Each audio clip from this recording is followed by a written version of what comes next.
jelema nu ngadenge mah ketika turun ayat ngadenge langsung kujada diperhatikan iman.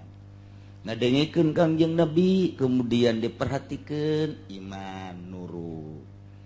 Mulai geus loba rindu kadang nanyakeun ka Kangjeng Muhammad, ya Rasulullah geus aya deui teh encan ieu wahyu ku ngeunaheun kana hate. Ai geus iman mah tu beda. Urang bae saminggu teu ngadengekeun Al-Qur'an asana paruyang. Saminggu bae teu ngadengekeun uraian Al-Qur'an asana awak nyeri. Eta berarti imanna geus hebat jasa tah. Barang kabeneran diuraykeun tambah nyeri. Sia tah ayat cenah galak jasa ka aing. Masyaallah tapi rindu. Al-Qur'an mah beda rindu. Geus kebel ge urang teu maca-maca Quran, rindu ka Quran baca. Aya nu neuleuh doang geus kebal teu maca Quran, aya Quran mah di deuleu. Sakitu ge lumayan geus teh bisa neuleuh Quran keneh. Rindu beda ka Al-Qur'an mah. Urang begitu muka Quran, ieu teh lain kalam manusia. Kalam Allah. Aing ku bisa neuleuhna ge ka kalam Allah geus pohara. Ku aing dibaca ku cinta aing. Ieu Quran direnungkeun ku urang tah. Begitu Quran dibuka teh direnungkeun. Beuh aing keur berhadapan jeung Allah. Kadeuleuan aing ku Allah di mana bae ayana. Aing teu make kopea izin ka Allah. Mulai make kopea. Mun Ki Haji teh maji make sorban make sorban. Kurungkeun kadeja izin di deuleu ku Allah. Maju make kipas. Tiis re.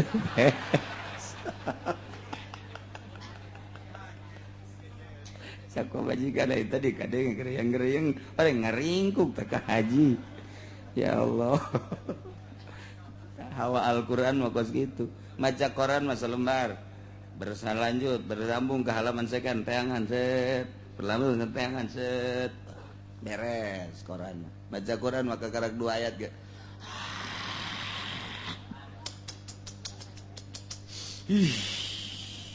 Teu bisa dipaksakeun. Teu bisa dipaksakeun. Oh walaupun geus matana nu berem geus. Make kaca. Kaca teh mun pake neuleuh Al-Qur'an mah remeng-remeng. Lamun pake neuleuh bujur urang Karawang mah cek.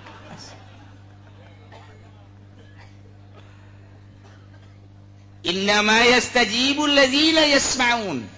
Pake innama pasti.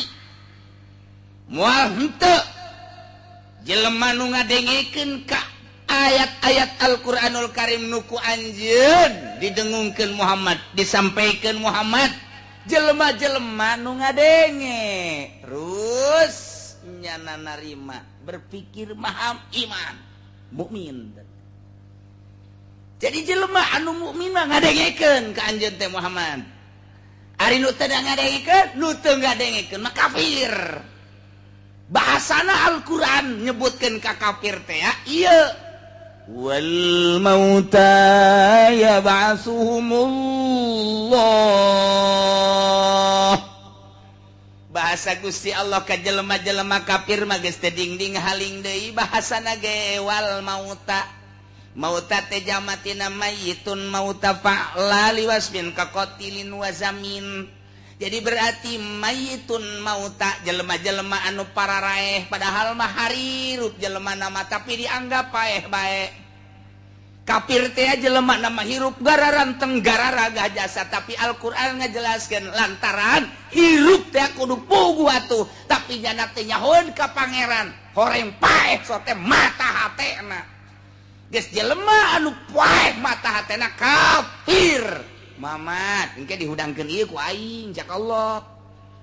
Tentang kae mah dakwah bae. Nu ngadengekeun jelema nu mukmin, nu teu ngadengekeun jelema kafir. Engke wal mauta ku sebab manehanana teu daekeun ngadengekeun ka anjeun Muhammad sehingga teu percayaeun bahwa aing pangeran, teu percayaeun anjeun teh utusan aing. Tetep di yaumul kiamah maya basuhumullah fil akhirat. Engke di akhirat banjana teh tetep dihudangkeun summa ilaihi turja'un. Tuluy nyana dibalikeun digiringkeun ka aing keneh bae.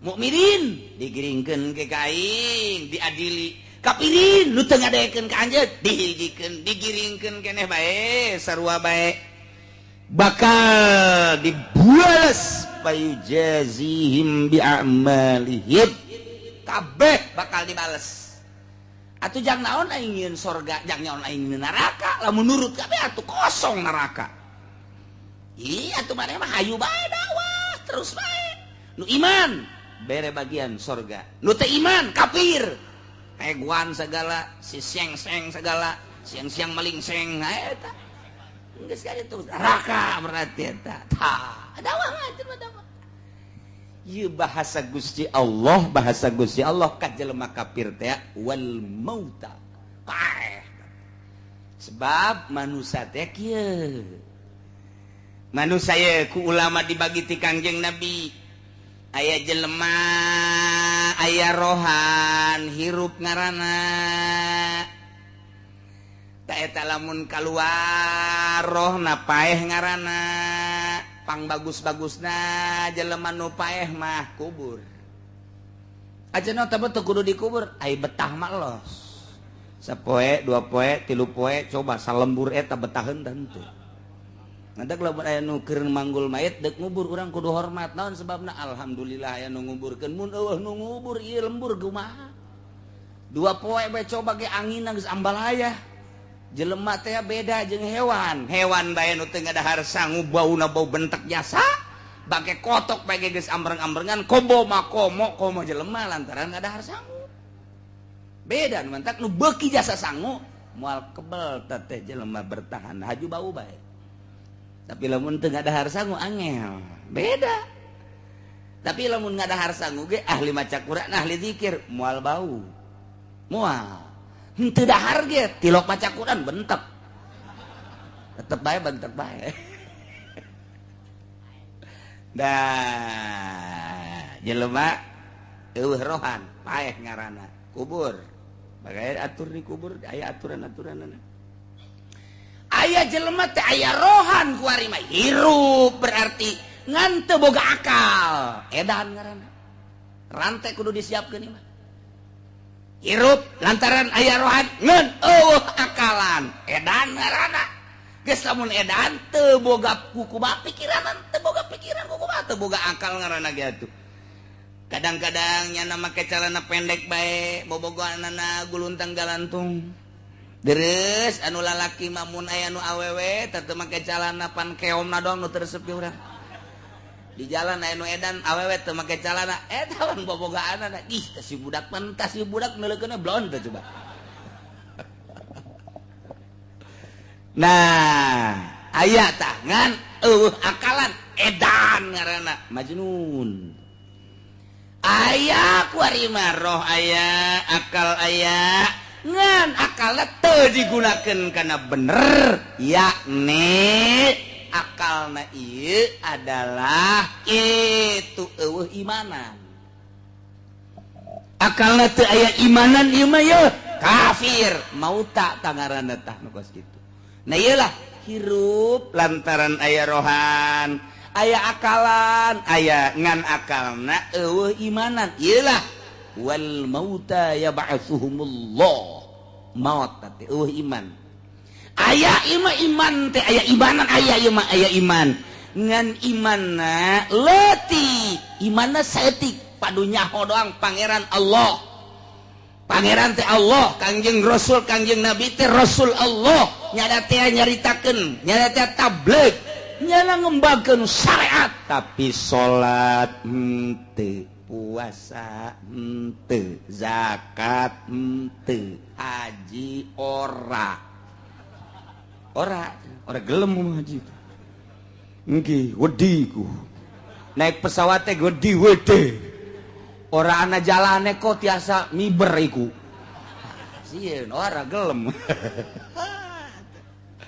mau kos kitu jawabannya wis lah Jawa koek ora apa-apa tah eta tah aya imanan ngan padu nyaho doang padu nyaho ka syariat teu ngalaksanakeun syariat ngaranna batil tah kuarima aya imanna makrifat ka Gusti Allah. Nah ini hebat mah jelema. Aya rohan di jero rohna aya akalan, dina akalna teh aya imanan, dina imanna teh aya makrifatan. Luar biasa. Iyalah jelema nu teristimewa teh. Makrifat da teh iman lain makrifat am deui geus makrifat khosoh. Iyalah jelema anu moal paeh salilana. Sanajan jasad da dikubur model Kangjeng Rasul tetep bae ngan sakadar ngalih teu maot Kangjeng Rasul mah. Bukti nyatana ieu kuari urang terus bae berhadapan jeung Kangjeng Rasul. Urang bisa salat inget ka Kangjeng Rasul lantaran diparentahna ku Allah panu nyampaikeunana ka Kangjeng Rasul. Urang puasa dititahna ku Gusti Allah panu nyampaikeunna ka Kangjeng Rasul. Urang zakat dititahna ku Allah panu nyampaikeunna ka Kangjeng Rasul. Urang teh dititah haji nu nitahna Gusti Allah nu nyampaikeunna ka Kangjeng Rasul. Teu maot Kangjeng Rasul. Ciri teu maotna urang kuari aya ngalaksanakeun parentah Allah melalui Kangjeng Rasul.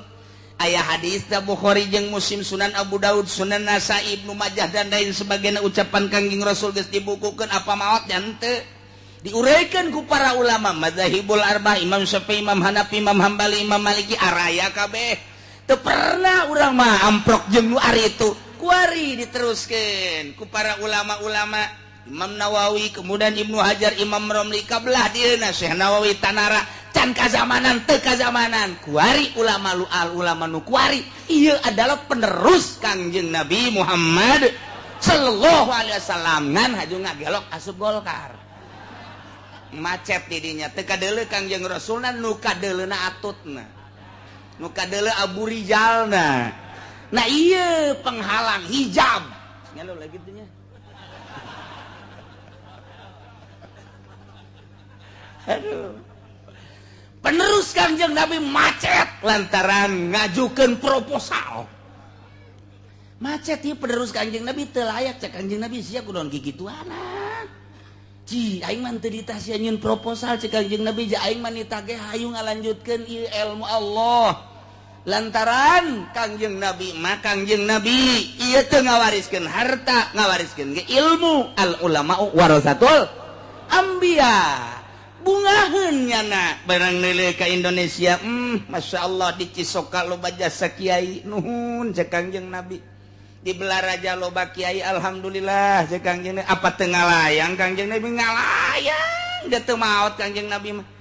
Da tekadkeun maot mah anggeus-anggeus teu maot kakalayangan Kangjeng Nabi mah. Neuleuh ka Pasar Kemis alhamdulillah, neuleuh ka Sepatan alhamdulillah, neuleuh ka Kota Tangerang nuhun loba jasa ulama masyaallah. Ngan begitu arah suka Golkar goblok. Kangjeng Nabi ieu kunaon ulama jadi kieu cenah ieu. Barang ngaju-ngajukeun proposal sia jasa ieu.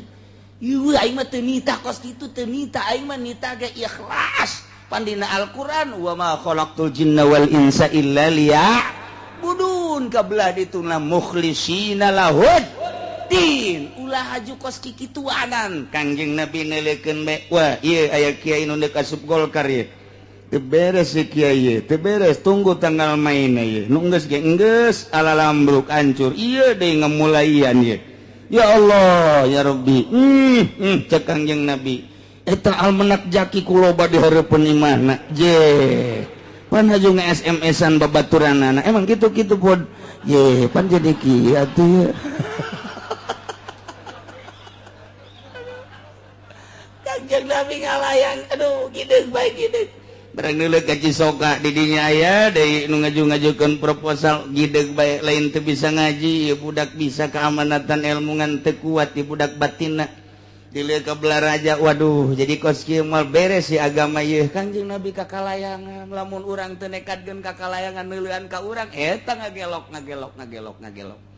mantak urang ai keur babelajar Kangjeng Nabi mah teu maot ngalih ji atuh lamun wali kakalayangan atuh komo rajana ku Kangjeng Nabi moal aya nu jadi wali lamun teu maca sholawat ka Kangjeng Nabi moal aya jelema dulu angkat jadi wali teh geus puluhan ribu jutaan sholawat karak diangkat jadi wali tetesan ti Kangjeng Nabi tetep pangkat wali teh wali bae bisa kakalayangan nu ku urang geus didongeng-dongeng atuh komo Kangjeng Nabi na Nah orang teu izin di hadiran ku Kangjeng Nabi orang asup Golkar.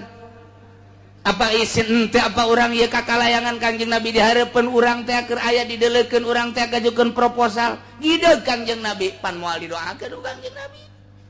Tanu mantap kuari ararambruk teu boga tekad kadinya batinna kurang teger. Nu dideuleu ngan sahuap-sahuapkeun paling gede sekupi. Lain sekupi mio meureunnya. Tekadkeun kakala mantap. Nu mantap kula kapanggih jeung hiji jelema istimewa teh hiji jelema. Begitu nyaritakeun dunia terus anu-anu bagaimana enggak gitu aja ente gitu bae izin ka Tuhan Syekh cenah bagus teh cek teh hebat ieu jelema ieu aya izin ka Tuhan Syekh Tuhan Syekh mah terseupeun cenah kana dunia sanajan loba ge teh dimaksud eta hebat tah boga ka izin ka Tuhan Syekh berarti boga guru tanyana teh tah akur ieu sak guru kajen kumaha urang mah coba kuari nu diagungkeun Kangjeng Nabi ya Nabi salam alaika ya Rasul salam alaika perebut panitia duit muludang pan kadi Kangjeng Nabi hadar sia ya Nabi saban eta hadir Kangjeng Nabi pan sia ya Nabi salam kuari perebut eta mentak dilaknat ku Kangjeng Nabi guys tahun hareup ulah dipake deui eta lanat Kangjeng Nabi karana jin teu berkesinambungan panitia teu berkesinambungan kiai jeung ustad teu berkesinambungan geus puguh pamarentah mah geus laknat-laknateun malulu nu kurang make mah nu make mah atuh henteu pan Kangjeng Nabi na kakalayangan neuleuan di Kabupaten Tangerang ka mana ieu Bupati Ismet ka mana ieu WH ka mana ieu Atut ieu tarolol amat urang Banten milih awewe emang teu dihadiran ku Kangjeng Nabi je seserian sia mantak aing manteu milih eta tekad dia izin ka Kangjeng Nabi. Masya Allah, Karim. Ulah deui siang ke kecuali di bare gede. Itu urang ngomongkeun kos kitu pan pajar ekstrim lain. Tegeran hate ieu, tegeran deuk ka mana deui supaya teu paeh pan urang sarua bae. Amprok jeung memeh jeung Allah pan Gusti Kangjeng heula. Cik Kangjeng Nabi sia nu diurci ku kan Kiai. Nu sia ngembangkeun sok alif jabar bate aing paneuleukeun ka sia sebenarnya cak Kangjeng Nabi ngan aju siapan milu ka Atut kan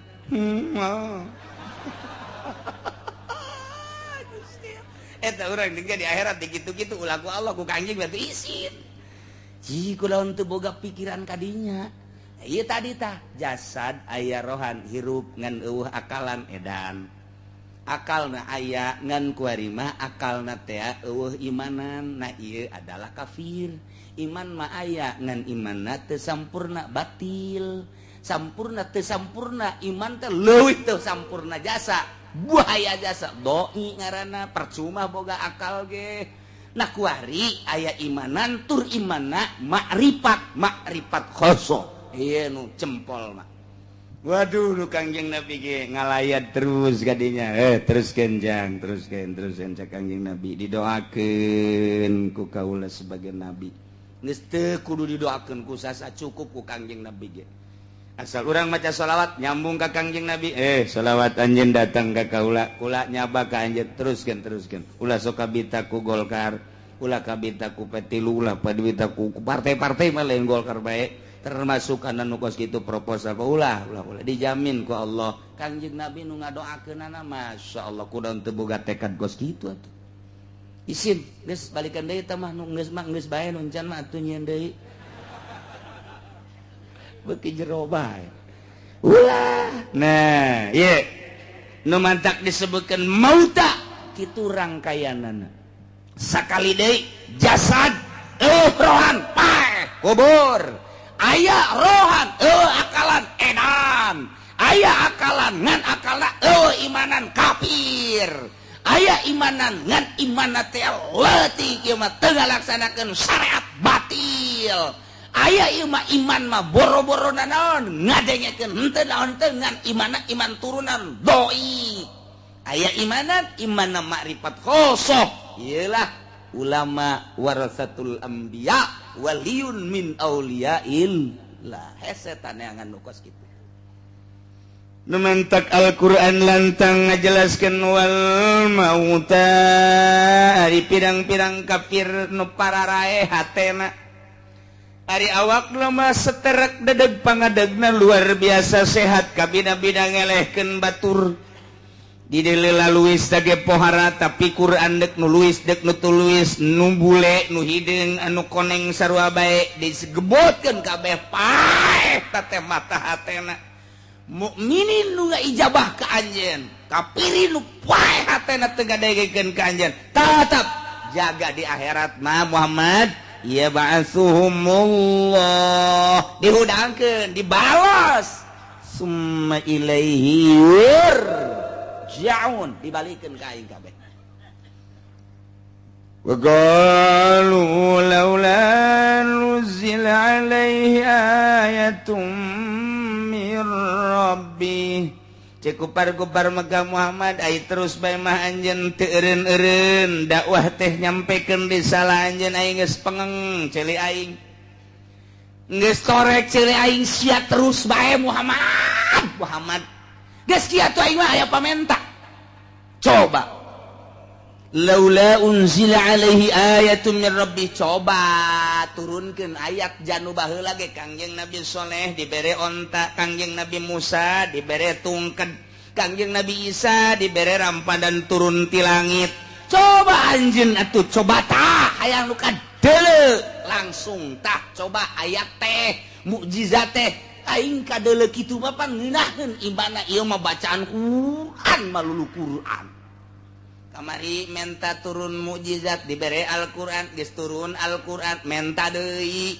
ulah Qur'an atuh sapira bacaan ku ari mah coba hayang kadeuleu seperti nu baheula anjeun Nabi langsung ditegor ku Gusti Allah kul bejakeun Muhammad ka para kafirin leutik kitu hayang sakitu ngan ku aing moal dibere jang naon lantarannya namangan ngaririweuh doang lain dek iman lain nyoba sia nyoba anjeun tah mah ngaririweuh andai kata diturunkeun ge ieu mukjizat ka anjeun ngan sakadar mancing-mancing siksa lantaran moal iman da gede hulu tah mah kafirin nu mentek ieu Muhammad bejakeun innallaha qadirun ala ayunazzila ayatan gampangkeun Allah mah kawasa nurunkeun ayat leuwih ti eta ge ngan walakinna aktsarhum la ya'lamun nyana teu nyahoeun lolobana mah hartina teu jawan kumaha mun kaula nu agung neureunkeun ayat sakumaha nabi-nabi rasul-rasul nu baheula ka anjeun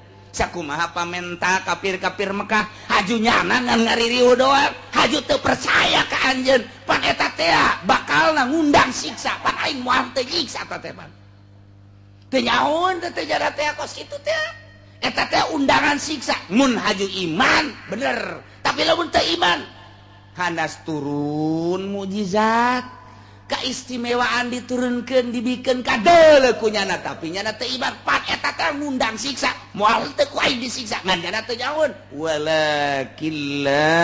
walakinna aktsarahum la ya'lamun tuh kieu bae Muhammad contohkeun وَمَا مِنْ دَابَّةٍ فِي الْأَرْضِ وَلَا طَائِرٍ يَطِيرُ بِجَنَاحَيْهِ إِلَّا أُمَمٌ أَمْثَالُكُمْ deuleu bae ku ari mah hewan-hewan anu kumarayap di muka bumi anu lelempangan di muka bumi seluruh hewan-hewan nu aya di muka bumi ti mimiti nu gedena gajahna kemudian atuh anu jangkung teh naon kitu ngaranna tah jarafah kemudian anu pangletikna sirim termasuk jelema hewan-hewan uncal orai jeung sajabana eta lah nu kumarayap di muka bumi kitu keneh manuk anu hihibran di awang-awang tah mimiti manuk leutik terus manuk nu panggede-gedena seluruh hihibran di luhur langit bae sarupaning manuk-manuk naon bae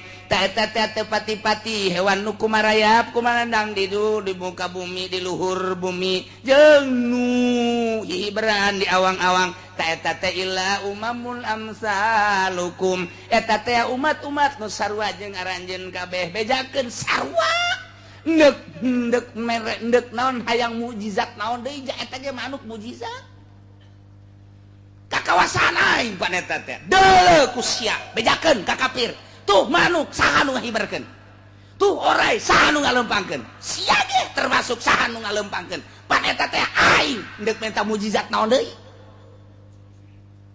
urang ge teu pati mikireun tak kadeja manuk bae buaya bae saha coba nu bisa nyeun buaya aya ge urang Purwakarta buaya tah mah gitu ge pake ulin ku budak leutik tah mah nah dalam manuk tah ieu teh umat sarua jeung aranjeun kabeh dina harti sarua diurusan ku Gusti Allah mun ditanyakeun nanyeun saha nanyeun Allah nu ngarizkian Allah eta manuk boga pabrik henteu eta manuk boga sawah henteu tapi panjana bisa barang dahar nang saha eta ayo apakah dengekeun pabrik boga pabrik manuk boga pabrik henteu boga sosotan henteu ngan paling ge ulin di sosotan doang tapi kan bisa dahar urang ge urang lamun geus boga keyakinan kos manuk wali kudu kos manuk urang kumaha manuk teh teu boga perusahaan tapi daharna terus bae berangkat isuk-isuk beteungna keleh balik sore-sore bitonan beteungna seubeuh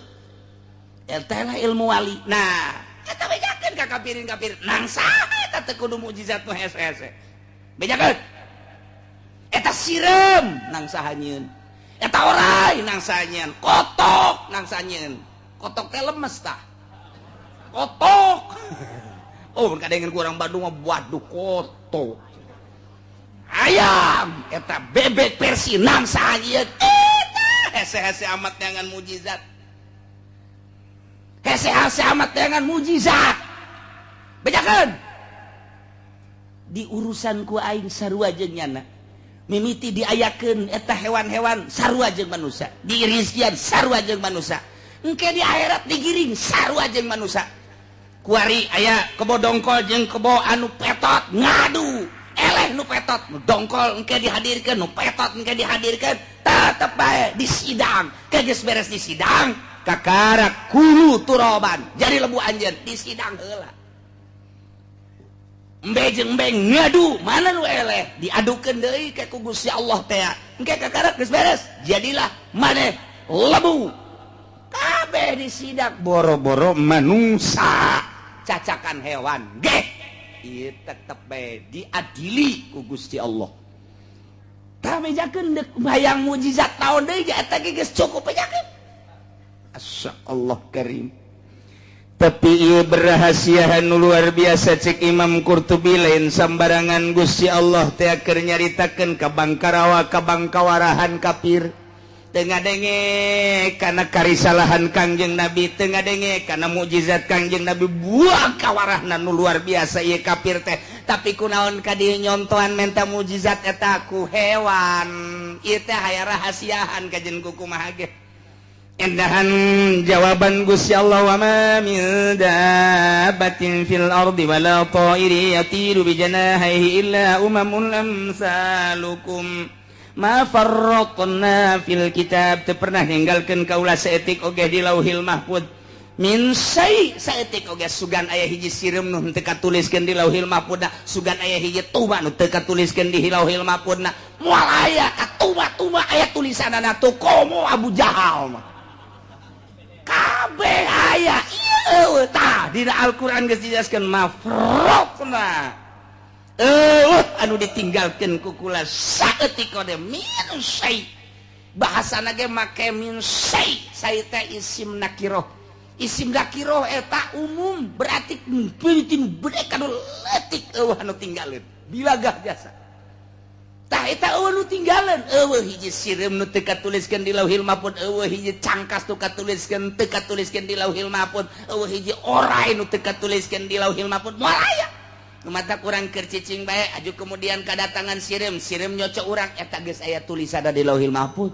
ulah pajar eueuh tulisanana urang keur leumpang peuting kemudian aya orai kasempar orai aju ngegel ka urang aya tulisanana ma farratna eueuh anu tinggalin nu tinggalin komo urang atuh ieu cacakan hewan nu laletik eueuh nu tinggalin masyaallah tah iya ayat ieu lain lalagan gede jasa ya ayat ma farratna fil kitabi min syai. Oh lu tinggalin kabeh ayat tulisanana. Kipulan bakal kawin jeung si Sarwiti ayat tulisanana.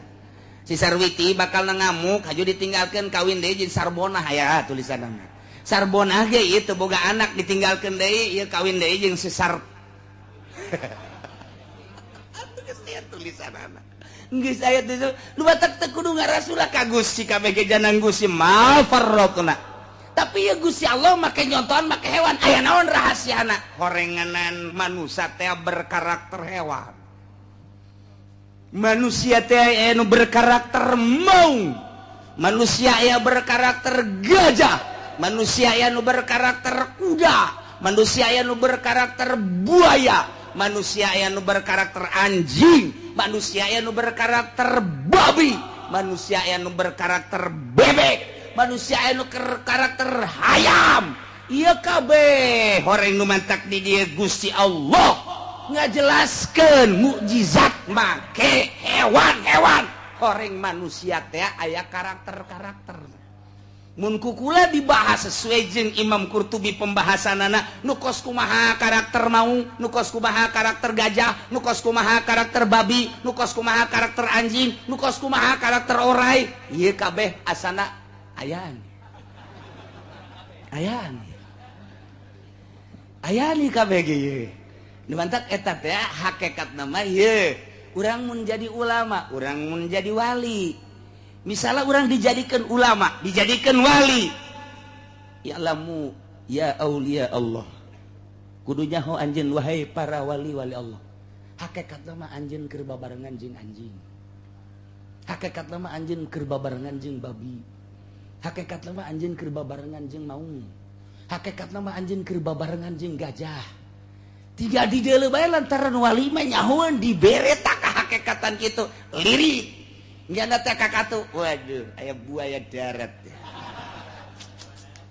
Neuleuh deui ka hareup, waduh, aya maung. Neuleuh deui ka dieu aya gajah, neuleuh deui ka dieu aya anjing. Dibere paham tah. Nu mata kadang-kadang galak di luar nalar waliullah mah. Lantaran nyana neuleuh ka hakikatna. Ieu tah ayatna tah. Mata Gus Dur ngomong sakacapangna bae. Gus Dur ngomong sakadaekna bae di deuleuh ku nyana. Meureun kos kitu mah lah jajahin jelema. Lain jelema. Aya monyet dipoto barang hasil fotona beungeutna jelema. Aya jelema dipoto barang hasilna beungeut monyet. Ji. Siha teh. Aya gajah dipoto teh beungeutna beungeut awewe geulis. Aya anu kadieuan teh naon garang-garang teh awet. Heuh lalet teh lamun di awewe teh mahkota. Gajah dipoto beungeutna beungeut wanita cantik. Masyaallah, Lubnan. Libanon, orang Iran ini mah geulis ieu mah. Bener, aya awewe dipoto truk bae beungeut gajah. Iya sana mun dipoto diaslikeun monyet kabeh bisa.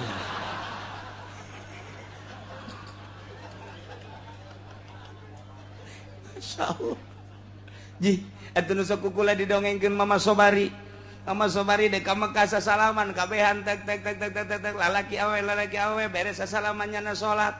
Ditegor kapan ku muridna Mama teu aya nu darekeun ngamakmum ka Mama aya kitu kunaon pan Mama teh meureun tadi sasalaman jeung awewe batal meureun koto wudu deui jama Mama teu sasalaman jeung jelema aya kitu janu sasalaman jeung Mama monyet kabeh pan teu batal meureun Mama ai ke monyet mah teu bisa ngomong pan murid sial ka aing bae monyet.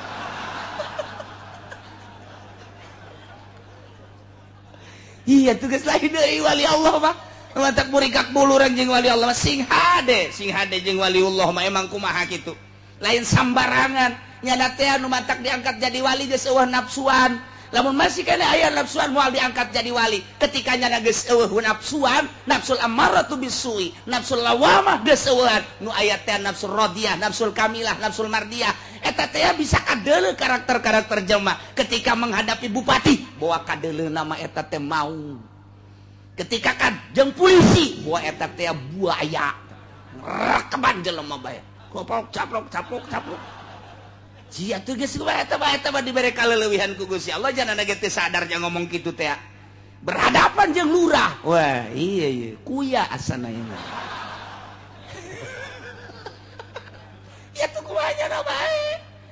ngabejakennya dibere kos gitu ku Gusti Allah. Moal Tuan Si Abdul Qadir galak ngomong nak. Tuan Si Abdul Qadir di dalam dina Fathur Robani bahasa-bahasana galakna luar biasa. Kula lain ti diri kula cek jana dibere kaleuwihan ku Gusti Allah bisa neuleuh ka maraneh kabeh. Ieu anu. Di mana ieu ayatna mendasar apa henteu? Ayatna kapanggih ku urang. Upar Makkah minta mujizat. Coba atuh cara Kangjeng Nabi Musa man. Abu Jahal teh kira-kira geus teu Muhammad man. Pan urang greget eta ka Abu Jahal urang ge. Geus aya Muhammad deui komo sallallahu ka kitu mah geus mad cicing sia mad. Teh bahasa Abu Jahal tah. Mun aya di Cikupa nu mad-madan gitu eta ge. Atuh Abu Jahal Cikupa sarua bae.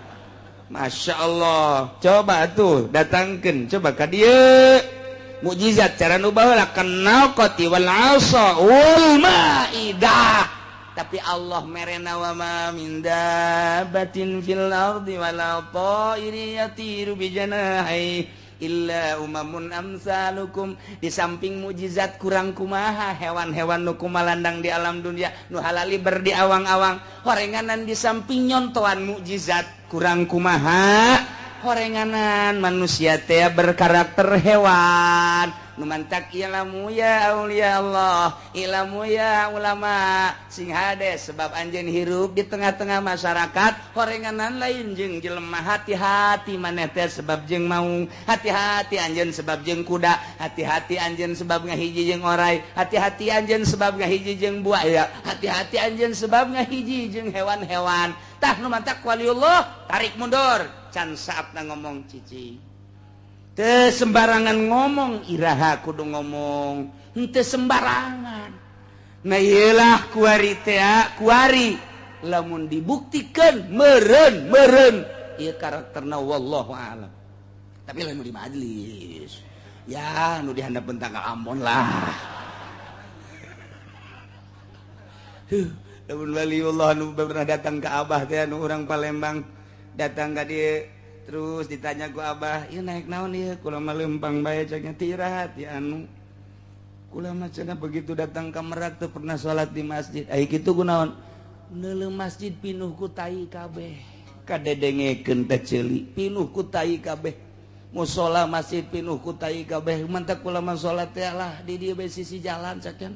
Wallahu a'lam Allah merekos kitu ka kula haju unggal ka kota neuleuh jelema monyet babi datanglah ka dieu ka Abah geus ulah loba omong cak Abah ulah loba omongnya ulah ngomong ka sasaha geus ente bae coba eta aya urang Palembang seperti eta geter-geter nyana teh memehna mah henteu kos kitu begitu datang ka Merak neuleuh jelema terus ka dieu monyet saeutik cek cara di kota nu beungeutna jelema eta harita keur Abah aya sekitar bangsa kitu 10 tahun memeh maot geus kos kitu kuari geus sabaraha tahun tah ti Abah maot jeung tambah nu itu acara ieu mah geus monyating monyet atuh ieu mah ya Allah ya Rabbi Gusti Allah ngeri jasa ngan urang mah teu dibere dibukakeun hijab bae ku Gusti Allah tah cuman cerita-ceritana we hungkulna ieu lah ayat anu luar biasa ma farratna fil kitab nu tinggalin dina Al-Quran nu tinggalin dina Lauhil Mahfuz tapi Imam Syafi'i mah mafarrotna fil kitab teh Al-Quran Imam Syafi'i mah nu tinggalin dina Al-Quran naon we aya lu matak nyana tadi Mekah teh ceramah seperti gitu permintaan ti ahli-ahli Mekah wahai Syafi'i lamun anjeun nafsiran mafarrotna fil kitab Al-Quran diuk maneh di tengah-tengah Masjidil Haram kami kabeh deuk nanya siap cek Imam Syafi'i tiuk di tengah-tengah Masjidil Haram ulama Mekah ulama Madinah ulama Mesir wabeh pada mawa masalah lantaran ieu ngabahasakeun mafarrotna teu pernah ninggalkeun setik-etik acan kaula cek Gusti Allah fil kitabi di Al-Qur'an min syai naon bae aya timbul pertanyaan kan panjang teh mun kula ditanya mun dijelaskeun aya nu nanya ihram aya nu nanya kumaha mun maehan ieu bae di salah sahijina pertanyaan loba ti Mesir ti Yaman ti Pakistan terus ti unggal negara aya salah sahiji urang Mekah nu nanya kieu wahai Syafi'i lamun aya jelema ihram kemudian maehan bangbara tah eta teh batal teh ihramna jeung kudu make dam teh bangbara ieu mah Cek Imam Syafi'i teh. Di mana ayatna? Ayatna ma farratna fil kitab min syai'. Ayat anu menuju kadinya dijawab ku Imam Syafi'i. Ma atakum rasul fakhudhuhu wa ma nahakum anhu fartahu. Ayatna mana? Ditanyakeun ayat teh ti mimiti ieu heula datang ka ucapan Kangjeng Rasul, naik ucapan Kangjeng Rasul, naik deui. Kakarak brak bae kana ayat Al-Qur'an tunduk kabeh jelema. Wah, tuh lain Imam Syafi'i nu kos kitu mah paling lamun teu kitu-kitu acan mah Syafi'i pondok atuh. Syafi'i. Tuh pertanyaan ti Mesir, pertanyaan ti Yaman, pertanyaan kakarak kabeh tunduk ka Imam Syafi'i, dicariuman kabeh. Didinya ditanya Imam Syafi'i, kok bisa kos kieu ye? Pan kula ge ieu teh buatan Allah. Kula teh cucu Kangjeng Rasulullah. Setetes ilmu Rasulullah nempel di kula, kula seperti ieu komo Kangjeng Rasul. Ya Allah ya Rabbi, Imam Syafi'i bae teh geus teu katahan kurang ilmuna. Ngajelaskeun ma farratna fil kitab min syai'. Lamun di dieu Imam Jalalain Lauhil Mahfuz geus jelas. Imam Syafi'i mah lain Lauhil Mahfuz Quran. Oh lu kaliwat saya tiga-tiga can dina Al-Quran. Politik aya dina Al-Quran, ekonomi aya dina Al-Quran. Ditanya perincianana aya gali coba ge Al-Quran. Atuh urang membaca Quranan ngan musabakoh doang. Hayang menang piala atau ka Mekah. Jurig ka kos kitu mah. Baca Al-Quran nu maca kula bisa ngurekeun politik, aya siasah Islamiyah, aya nyaritakeun perekonomian secara Islam, nyaritakeun budaya secara Islam. Di Quran ma farratna fil kitab min syai'. Teu kawadahan Imam Syafi'i tidinya geus kabeh ge tercengang neuleuh jeung ngadenge uraian Imam Syafi'i teh. Ieulah setelah jadi mazhab teh kos kitu teh Imam Syafi'i eta teh umurna keur waktu ditantangan kos kitu teh kakarak umur 19 tahun. 19 tahun kita geus kos kitu, umur 12 tahun bae panjenengan geus diangkat jadi mufti talar Quran. 15 tahun diangkat jadi mufti, 19 tahun geus teu kawadahan ilmu ambalaya ti mimiti syariat tarekat jeung hakikat geus pohara jasa teu kawadahan Imam Syafi'i teh. Urang mah kuari boga incu geus 75 can bisa maca Quran. Ya Allah, ya Rabbi Gusti. Jauh jasa jeung Imam Syafi'i, akurna jeung Syafi'i tukang lauk teh eta mah. Ya Allah, ini ayat ya, lamun dicaritakeun pertanyaan hiji-hijin aya kabeh ge wahara jasa. Masya Allah, etak cerita Bang Bara bagi can angges, cukup behela sakitu jang contoh. Sampaikan kan nyontokeun ka dieu, nyontokeun. Teu Bang Bara mah. Ditilna dina Al-Qur'an deur dibacakeun ngan memeh ka Al-Qur'an cek Imam Syafi'i teu kudu Al-Qur'an heula. Ulama heula naik ti ulama ijma teh ka Kangjeng Rasul, ucapan Kangjeng Rasul ge lain hiji teng kakarak Qur'anna. Bukti ma farratna fil kitab min syai'. Ka head ditanya, ka urusan politik ditanya, ukuran ekonomi, urusan ekonomi. Imam Syafi'i di tengah masjid kieu bae. Ya Allah ya Rabbi, nu teu katadahan eta pertanyaan. Nah iyalah, jadi berhasil anu luar biasa ayat ieu. Summa ila rabbihim yuhsyarun. Kemudian ke bakal digiring dihijikeun, tidak terkecuali nu ngadenge Kangjeng Nabi, nu teu ngadenge kabeh dihijikeun, digiring dek dihukuman ku Gusti Allah Subhanahu wa ta'ala. Mudah-mudahan orang termasuk jelema nu ngadenge, jelema nu iman ka Kangjeng Nabi, taat ka Kangjeng Nabi, oge ka Gusti Allah, sehingga urang aya dina beungkeutan Kangjeng Nabi urang di akhirat sadajan loba dosa jeung pasti jasa urang loba dosa disyafaatan ku Kangjeng Nabi hingga urang bisa selamat menuju surga Allah Subhanahu wa taala. Bi barakati umil Quran. Al-Fatihah. Bismillahirrahmanirrahim. Alhamdulillahirabbil alamin arrahmanir rahim maliki yaumiddin. Iyyaka na'budu wa iyyaka nasta'in. Ihdinas siratal mustaqim siratal ladzina an'amta 'alaihim ghairil maghdubi 'alaihim waladdallin. Amin. Satajan ditutup ku doa aya Habib Al-Hirid, Habib Abdurrahman Al-Hirid untuk menyampaikan biasa tahunan undangan. Satacana dipersilahkan.